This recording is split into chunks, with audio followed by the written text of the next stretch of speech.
Rape उन्हीं का जो नहीं पहनती बुर्का, दिव्यांग हिंदू छात्रा को मुस्लिम बनने के लिए मजबूर किया। जामिया मिलिया इस्लामिया यूनिवर्सिटी में ये क्या चल रहा है?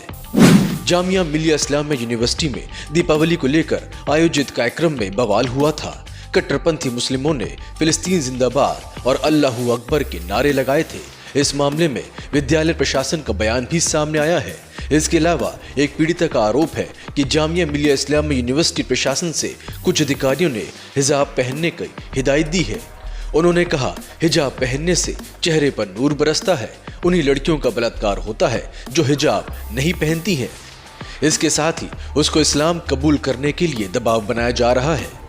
बकौल पीड़िता, उसके हिंदू होने की वजह से उसे तंग किया जा रहा था और उसकी हिंदू पहचान खत्म करने की साजिश रची जा रही है।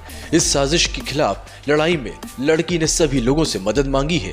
तमाम शिकायतों के बाद पीड़िता की मदद करने के बजाय जामिया मिलिया इस्लामिया यूनिवर्सिटी प्रशासन ने उसे लीगल नोटिस भेजा और एक तरीके से और प्रताड़ित करना शुरू कर दिया है। दिल्ली स्थित जामिया मिलिया यूनिवर्सिटी में एक दिव्यांग हिंदू छात्रा को इस्लाम कबूल करने का दबाव दिया जा रहा है।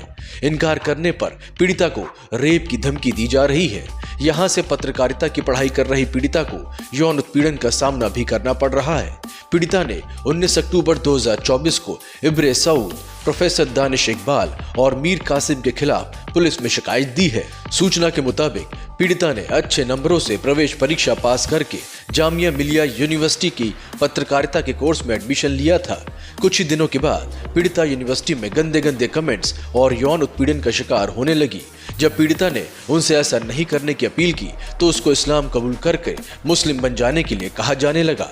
पुलिस को दी गई शिकायत में पीड़िता ने बताया कि जब उसने इस्लाम कबूल करने से मना कर दिया तो उसे जान से मारने और रेप करने की धमकी दी जाने लगी।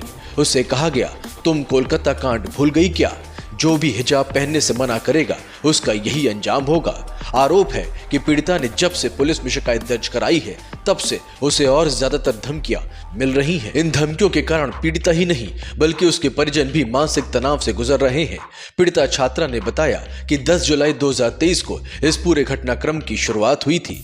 तब उसे अनजान नंबरों से कॉल आनी शुरू हुई थी। ये सभी पीड़िता पर अश्लील कमेंट करते थे।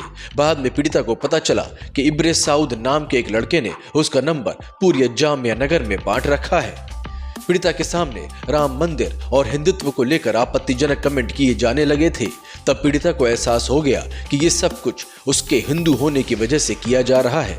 दिव्यांग छात्रा का आरोप है कि दानिश इकबाल ने कुछ छात्रों के साथ मिलकर उसे अलग थलग करने की कोशिश की। प्रताड़ना देने वालों में दानिश इकबाल के साथ मीर कासिम नाम का एक और युवक भी शामिल है। अपनी तमाम समस्याओं को लिखते हुए पीड़िता ने 10 जून को यूनिवर्सिटी को एक पत्र लिखा। हालांकि जामिया प्रशासन ने इसे अनदेखा कर दिया। इसके बाद 26 जुलाई से इब्रे सऊद पीड़िता के आगे पीछे घूमने लगा।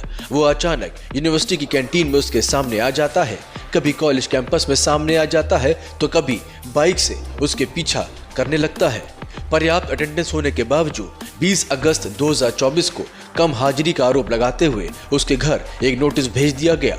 सितंबर में यूनिवर्सिटी प्रशासन ने पीड़िता को बुलाकर अपनी शिकायत वापस लेने का दबाव डाला और उसे तमाम तरह की धमकियां भी दी। इस नोटिस में साफ कहा गया है कि या तो वो अपनी शिकायत वापस ले ले वरना कानूनी कार्रवाई का सामना करने के लिए तैयार रहे।